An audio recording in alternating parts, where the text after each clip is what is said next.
So my name is Varun Totlani. I'm the head chef for Masque restaurant.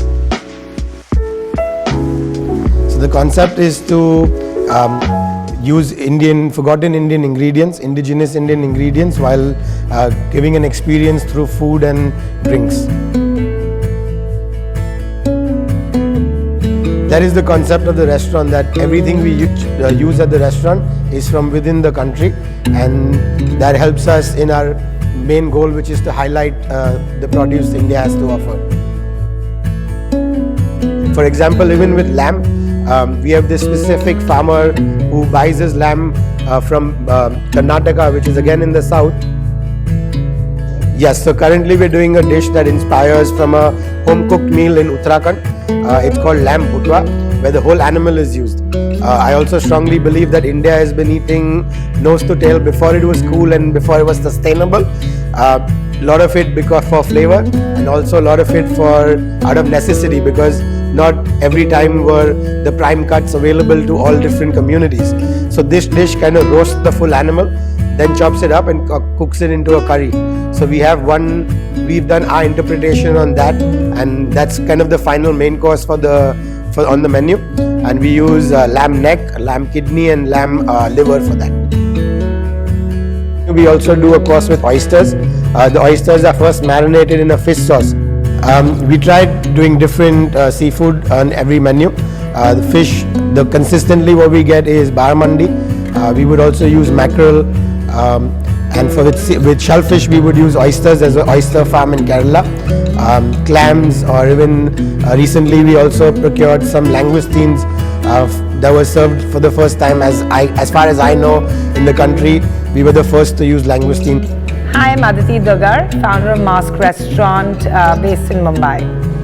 We broke many rules of dining when we opened in 2016 because we were the only tasting menu restaurant in the country. We put a lot of focus on local ingredients, foraged ingredients, and lesser known ingredients on our menu.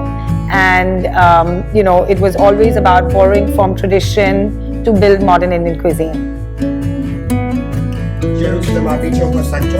And this is something that we've been doing at the Masque lab, which is the blackening process, similar concept to black garlic. It essentially cooks at about 55 to 60 degrees over time, and with the Maillard reaction, the sugars kind of caramelize.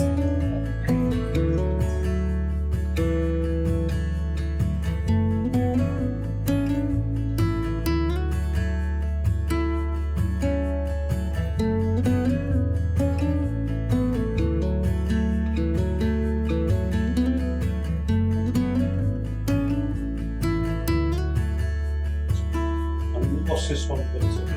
This one? No, the left. The walnut. It's basically a miso made with Kashmiri walnuts. Okay, that's interesting. So what I'd also like to talk about is this one, because this is the traditional way India pickles. Like we spoke about before, in India when we say pickle, it doesn't, very few times is it with vinegar. And even if there is vinegar, there's going to be lots of spices.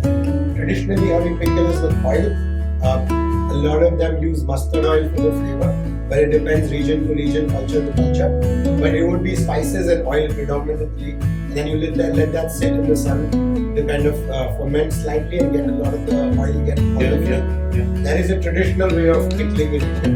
At the lab we follow a mix. We follow a lot of Indian traditional ways also. We also take inspiration from the Japanese way of fermentation, making koji. Making our own misos is what we try as well. We have a small batch of soy sauce that's in trial. It takes about 2 years, and we're like a year in. That is garams and fish sauces we try doing as well whenever we can.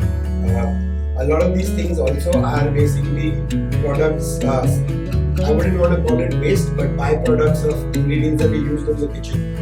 This was made with excess waste bread. Instead of throwing it away, we kind of fermented this, and before, when you come for a meal, we do a giveaway for breakfast. So what taste would that give them in food?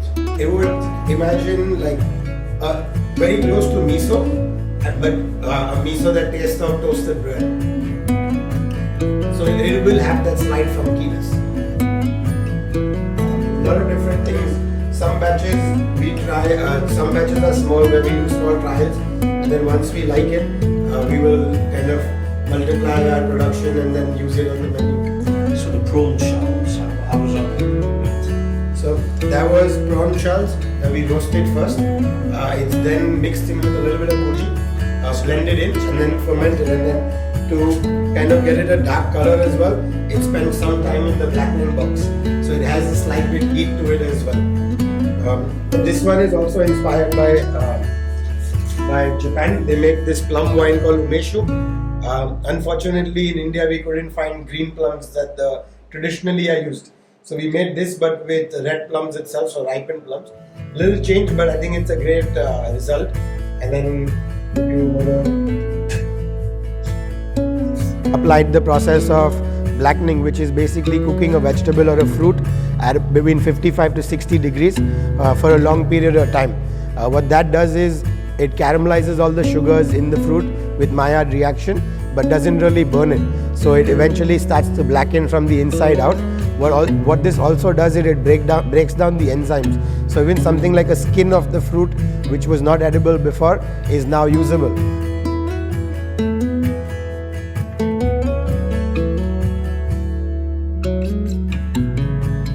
So it's been quite gratifying, even though we were shut for the last 2 years in the pandemic. Masque just appeared on, we crawled up the list on Asia's 50 best. Our bar that we started a stirred cocktail lounge within the restaurant called the Living Room, and that also featured on Asia's top 100.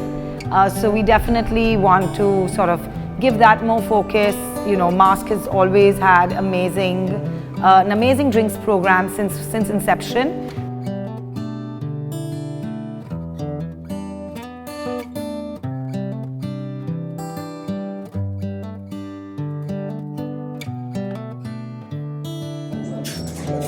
We also do a lot of like barbecuing and grilling, where we use a lot of wood fire and coal.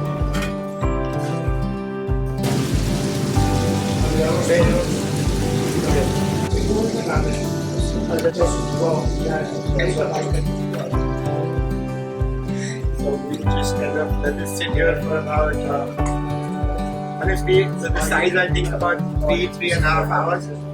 Slightly smoked, so very slow and slow heat.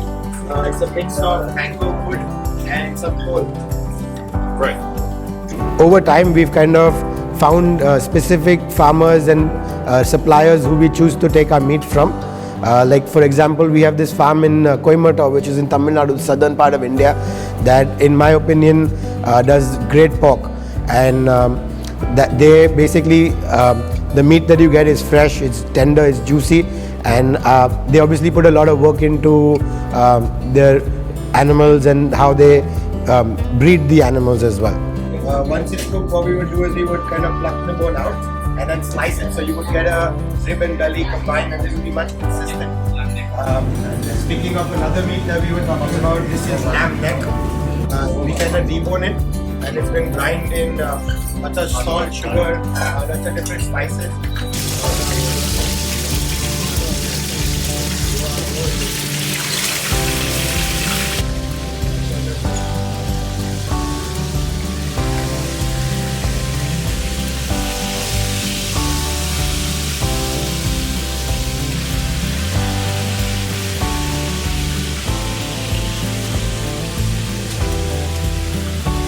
Yes, so we do also use all the trimmings. We try to be a zero waste kitchen, where we use a lot of the trimmings from meats and vegetables. Alright, giving you 4 first and then 2.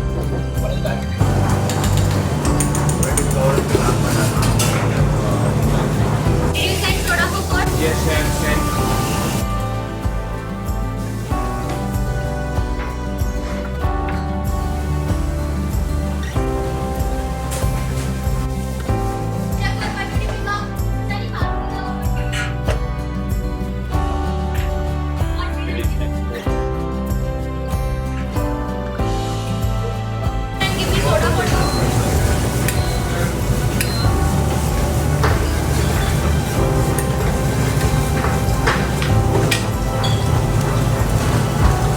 We have a partner farm that specifically grows things for us as well, but we also go on ingredient trails and foraging trips to find out more about what the country has to offer, and then to see how we can procure them and bring them back to the restaurant.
We have a very happy team that supports one another and also looks into every small detail to make the experience as good as we can for the guests.